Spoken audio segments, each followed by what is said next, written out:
As Wales women sit top of their qualifying group ahead of old rivals England, Jane Ludlow prepares to announce her 23-player squad for the upcoming Cyprus Cup. Yeah, look, the competition that we're going to now in the next few weeks is going to be a different one to what we've experienced before. We're actually in the top group out there, which is something that we haven't been previously, which is great. You know, we want to compete against top nations, and all those nations in the group with us are ranked a fair bit above us, so it's going to be a tough competition. But yes, you're right, it's building for the future, it's building for the rest of the World Cup campaign.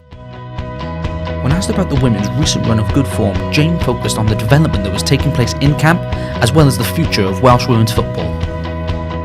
You know, we're a small nation with low numbers of female players, especially low numbers at the elite level of the game, and for us now, this international environment for us is a development programme, which is very different to, you know, a male setup or some female international environments. We utilise opportunities to do that as often as we can. So Cyprus for us is not necessarily results based. That's not the target. It's about developing our structure offensively, defensively. So we have to make sure we have a group that understand everything they need to do when they step on the pitch for Wales. And the environment we have is people are desperate to wear that red shirt, and it may not have always been the same environment in the past because of the lack of support.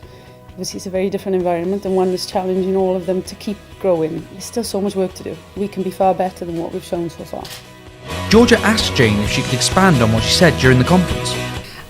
Football is a game that is probably on the up with regards to participation. There's a lot of work being done behind the scenes within our environment to try and increase that over the next few years. The role I have is specifically on that elite group of players, the elite players coming through in Wales. So what we have developed now over the last few years is a performance programme that's there to support them and help them along the way. And hopefully within the next 5 to 6 years we'll see a massive change in the environment and the types of results we get within our national teams, because the female sport doesn't get the profile that maybe it should. But for us, it's a challenge to make sure we get the results in the future so that we can help change that too. As we heard from Jane, if the women continue with this run of form, the likelihood is that it will positively impact the future generations of female footballers.